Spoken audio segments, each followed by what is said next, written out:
అత్యంత ప్రియులైన మీ అందరికీ ప్రభువును రక్షకుడైన యేసుక్రీస్తు నామములో శుభాలు తెలియజేస్తుంటున్నాం. ప్రియ స్నేహితులారా, క్రీస్తు శ్రమలను మనం ధ్యానిస్తుంటున్నాం. పాత నిబంధన గ్రంథములో ఆయన ఎలాంటి శ్రమలు పొందుతాడు అనే ప్రవచనాలను ఒక్కొక్కటిగా ఆయనలో ఎలా నెరవేరాయి అనే విషయాలు మనం ధ్యానిస్తుంటున్నాం. అందులో భాగంగా ఈరోజు ఆయన అన్యాయపు తీర్పు పొందాలి అనే అంశాన్ని ధ్యానం చేద్దాం. యెషయా గ్రంథము 53వ అధ్యాయము 8వ వచనంలో ఈ విధంగా వ్రాయబడి ఉంది: అన్యాయపు తీర్పు నిందిన వాడై అతడు కొనిపోబడెను అని చదువుతుంటున్నాం. నిజముగా యేసుక్రీస్తు ఏ నేరము చేయలేదు, ఆయనలో ఏ పాపము లేదు, నేరస్థాపనలో ఒక్కటైనను రుజువు కాలేదు. మత్తయి సువార్త 26వ అధ్యాయము 59-60 వచనాలు, అలాగే మార్కు సువార్త 14వ అధ్యాయము 55-56 వచనాలు ఈ విధంగా చెప్తుంటున్నాయి. ప్రధాన యాజకులను మహాసభ వారందరూ యేసును చంపింపవలెనని ఆయన మీద సాక్ష్యము వెదికిరి గాని ఏమీయూ వారికి దొరకలేదు.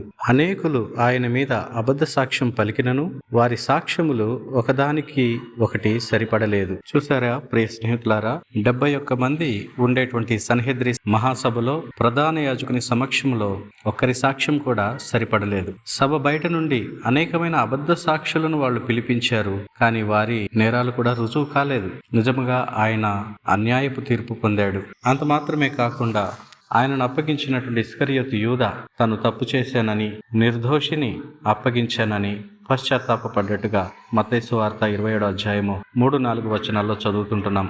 అప్పుడు ఆయనను అప్పగించిన యూదా ఆయనకు శిక్ష విధింపబడగా చూచి పశ్చాత్తాపడి ఆ 30 వెండి నాణెములు ప్రధాన యాజకుల యొద్దకును పెద్దల యొద్దకును మరలా తెచ్చి, నేను నిరపరాధి రక్తమును అప్పగించి పాపము చేసితినని చెప్పెను. ఆ తర్వాత ప్రధాన యాజకులు మత్తయి సువార్త 27వ అధ్యాయము 18వ వచనంలో రోమా గవర్నర్ గా ఉన్నటువంటి పొంతి పిలాతు దగ్గరకు యేసు ప్రభుని తీసుకుని వచ్చారు. అయితే యూదులంతా కలిసి ఆయనను అసూయ చేత అప్పగించారని పిలాతు గ్రహించాడు. మత్తయి సువార్త 27వ అధ్యాయం 18వ వచనంలో ఏలయనగా వారు అసూయ చేత ఆయనను అప్పగించిరని అతడు ఎరిగి ఉండెను. పిలాతు 3 సార్లు యేసు ప్రభువులో నేరం కనుగొనలేక విడుదల చేయాలని ప్రయత్నం చేశాడు. ఆ వచనాలు మనం చదువుదాం. మత్తయి సువార్త 27వ అధ్యాయం 24వ వచనంలో పిలాతు అల్లరి ఎక్కువగుచున్నదే గాని తన వలన ప్రయోజనమేమీ లేదని గ్రహించి నీళ్లు తీసుకుని జనసమూహము ఎదుట చేతులు కడుగుకొని, ఈ నీతిమంతుని రక్తమును గూర్చి నేను నిరపరాధిని, మీరే చూచుకొనడని చెప్పెను. మరలా లూకా సువార్త 23వ అధ్యాయము 14-15 వచనాల్లో ప్రజలు తిరగబడినట్లు చేయుచున్నాడని మీరు ఈ మనుషుని నా ఎదుకు తెచ్చితే, ఇదిగో నేను మీ ఎదుట ఇతనిని విమర్శింపగా మీరితని మీద మోపిన నేరములలో ఒక్కటైనను నాకు కనబడలేదు, హేరోదునకు కూడా కనపడలేదు. హేరోదు అతన్ని మా యొద్దకు తిరిగి పంపెను గదా, ఇదిగో మరణమునకు తగినదేదియు ఇతడు చేయలేదు అని పిలాతు చెప్పాడు. లూకా సువార్త 23వ అధ్యాయము 23వ వచనంలో, అలాగే యోహాను సువార్త 19వ అధ్యాయం 6వ వచనంలో, మూడవ మారు ఇతడు ఏ దుష్కార్యం చేసెను, ఇతని యందు మరణమునకు తగిన నేరమేమీ నాకు కనపడలేదు అని పిలాతు ప్రజలతో చెప్పినట్లుగా మనం చూస్తున్నాం. పదే పదే తను నిర్దోషి అనే విషయము ఇక్కడ అర్థమవుతుంది. అలాగే పిలాతు భార్య కూడా ఆయన నీతిమంతుడని లేఖ రాసింది. మత్తయి సువార్త 27వ అధ్యాయం 19వ వచనంలో, పిలాతు న్యాయపీఠం మీద కూర్చుండి ఉన్నప్పుడు అతని భార్య, ఆ నీతిమంతుని జోలికి పోవద్దు, ఈ ప్రొద్దు ఆయనను గూర్చి నేను కలలో మిక్కిలి బాధపడితేనని అతని యొద్దకు వర్తమానం పంపెను. ఇంతమంది ఆయన నీతిమంతుడని, నిర్దోషి అని, నిరపరాధి అని సాక్ష్యం ఇచ్చి ఉంటున్నారు. హేరోదుకు ఏ నేరము కనపడలేదు, పిలాతుకు ఏ నేరము కనపడలేదు, ప్రధాన యాజకులకు ఏ నేరము కనపడలేదు, పిలాతు భార్యకు ఎలాంటి నేరము కనపడలేదు, అప్పగించిన ఇస్కరియోతు యూదాకు ఏ నేరము కనపడలేదు. అబద్ధ సాక్షులు వచ్చినప్పటికీ నేరాలు రుజువు చేయలేకపోయారు. అయినను ఆయనకు శిలువ శిక్ష విధించబడటం అనేది నిజముగా అన్యాయపు తీర్పు.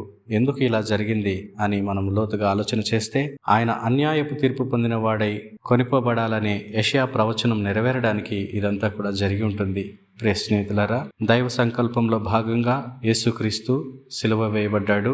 ఆయనను ఎవరు కూడా చంపలేరు. తనకు తాను ఇష్టపూర్వకంగా అప్పగించుకున్నాడు కాబట్టి ఆయన మన స్థానంలో మరణించవలసి వచ్చింది. ఆయన అన్యాయపు తీర్పు పొందాలి అనే సందర్భం నుండి మనం నేర్చుకోదగ్గ ఆత్మీయ పాఠాలు ఏమైనా ఉన్నాయా అనే ఆలోచన చేస్తే, మొదటిగా మనం నీతి కొరకు ఆకలి దప్పులు కొని ఉండాలని వాక్యం సెలవిస్తుంది. మన సాయి శక్తుల నీతి కొరకు, న్యాయము కొరకు మనం పోరాడాలి. అయినప్పటికీ కూడా ఈ అన్యాయపు లోకములో మనకు కావలసిన న్యాయము దొరకనప్పుడు, అక్రమం విస్తరించి న్యాయము మరుగు చేయబడుతున్నప్పుడు దేవునికి అప్పచెప్పుకోవాలి. అంత మాత్రమే కాకుండా యేసు ప్రభువును వెంబడించేటప్పుడు మనల్ని మనం ఉపేక్షించుకొని యేసుక్రీస్తు శ్రమలను మనం ఎత్తుకొని మన ఆత్మీయ జీవితంలో కొనసాగాలి. కొన్నిసార్లు అన్యాయాన్ని సహిస్తూ కూడా ఆత్మీయ జీవితాన్ని కాపాడుకోవాలి. అలాంటి కృప మనందరికీ దేవుడు అనుగ్రహించి నడిపించునుగాక. ఆమేన్.